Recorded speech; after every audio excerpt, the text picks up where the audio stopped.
Dream come true siya. Dream ko talaga was to always shoot sa home province ko. Why are they talking? Or why are they saying words? I still wanted the audience to feel sorry for each of the zombies that you see.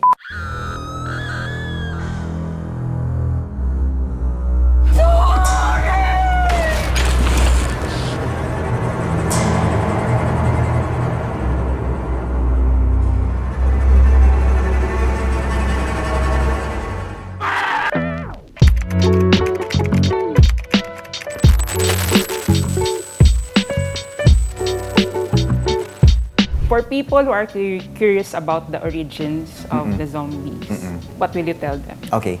In the film Outside, it's implied that parang may something in the water, di ba? The character of Sid, si Francis, drinks water. So I wanted to, without over-explaining to the audience na parang ganito, ganito. Maybe in future films, we can explain the origin. Pero yung imagining ko sa mga zombies is number one, first and foremost, it's up to the audience to decide muna kung ano yung origin nila. But what was important for me to realize, or for the audience to realize in this movie is like, teka lang, why are they talking? Or why are they saying words? Kasi usually, in most zombie films, they're not talking anymore. Mas monsters na sila. When I was writing the film, I found it important na parang, I still wanted the audience to feel sorry for each of the zombies that you see. Na parang, okay, so these creatures still have a glimmer of humanity in them.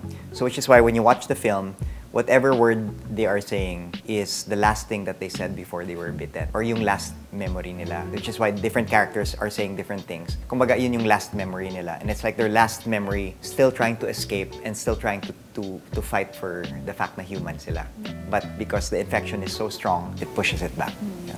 Paano po pala napili yung qualities or features ng zombie mo sa film mo? Like, yeah. Anong naging motivation doon? In terms of physical look, I imagine may slight trypophobia ako. So, which is why if you notice, most of the zombies have holes in them. So I wanted to create that feeling of scare in the way they look.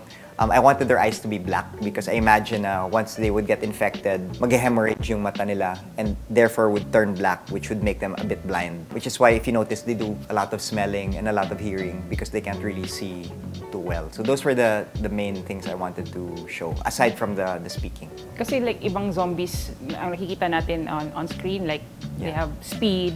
Yes. Na-consider mo ba yun? Yes. Of course, what I wanted to do here, sa zombie acting workshop namin, sabi ko, kung ano yung edad nyo, that's how fast you are. Kasi nagtatanong sila am I a slow zombie? Am I a running zombie? Sabi ko, whatever, kung ano yung edad mo as a person and how you move as a regular person, that's how I want you to move when you're infected.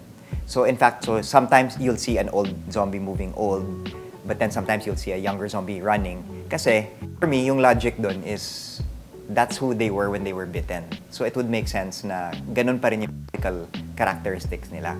So in terms of the way they look, uniform yung itsura nila, but the way they move, sabi ko, it's very dependent on how old you are. So how was it ba direct shooting outside Metro Manila? Dream come true siya kasi dream ko talaga was to always shoot sa home province ko. So when this opportunity came up, sabi ko, sige, let's try there. And what made it special was because the communities of the province really came to us. Kasi parang for them, big event siya eh. And then, grabe, they were mobbing Marco, they were mobbing Beauty and Sid. Parang for them, it's like, wow, pelikula to, this is a movie. So it felt special. For me, I'm proud because I was able to shine a light on my home province. And it was the first time movie for many of them as actors. So I hope it triggers something in them na magustuhan nila to pursue a career, diba? Sana. Yung kwento ko sa house, sabi ko, okay, we need to find a house and it needs to be number one, ancestral home dapat.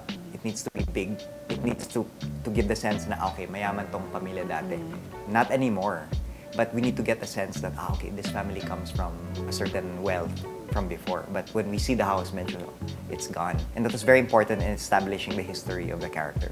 So we were lucky that we found an old house in the city of Ilog that fit the... Abandoned na yun. Andun na siya, oo. Is it abandoned? Or? Medyo abandoned na siya. What's your, did you have any specific experiences, personal experiences na parang naipasok mo dito? Yes. Lahat ng anxieties ko and fear as a parent from the COVID era, I put into here. Na it made me realize na parang my greatest fears in terms of horror are when something happens to my children. So I was like, what could be the most scary, frightening thing to put in a scene? And for me, it's if you're forced to make a decision to to save the life of your child. I want people to watch that scene na sana hindi spoiler na parang kaya ko ba to as a parent? Will I be able to do what Iris did to her son to save his life? Some will, some won't. I put a lot of my experiences as a parent. There's a bigger message Yes. in this film, and as you were saying earlier, we've seen how the monsters brought out Yeah. the monsters also in people. Pero ikaw, like, what do you want audiences to really learn Yeah. from this film? I'm hoping when people watch this film, they'll realize, they'll probably watch it kasi mahilig sila sa zombie films. But when they watch it, I hope they realize that, oh, this is really a movie about the monsters in all of us. And that it's okay na we're not perfect people. I want audiences to realize that it's okay to have conflict within themselves. But what's important is, sana they have the desire to become better people. Yun lang naman. Hopes for the horror genre in the Philippines. My dream for not just the horror genre, but genre in the Philippines is I hope more people from other countries notice. I'm not just saying horror, sana our culture. Kasi we also have a rich mythology, yung mga folklore natin, and it doesn't necessarily have to mean horror, diba? Why can't we make a fantasy story? Why can't we make an epic Lord of the Rings type story? My dream is for a global audience to see stories like this and be like, wow, like the Philippines has interesting stories to tell. Who are the other filmmakers out there? Like what else can we know? If outside can be a small part in helping that, then okay na ako. Sana magawa. Yeah. And they said that it started out as a black and white film daw. Originally, we shot it as black and white, and then actually dream ko pa rin na sana we can release the black and white cut, di ba? Parang limited din yung effect. Wala, I didn't want to be focused on color. Gusto ko talagang, when we were shooting it, sabi ko, let's focus on the performances. Ayoko ma-distract sa mga colored elements. So it allowed me to really focus on their acting, on the stories. So, I don't know, who knows? Maybe one day we can release a black and white version. Kasi maganda din siya as black and white. Tsaka sequel yata to. Oy, sana. Parang the way you end it, ha? You think there's... Okay, Yes. it all depends, I guess, how this one does well worldwide. So, sana magustuhan, and hopefully we'll see. We'll see what Netflix decides.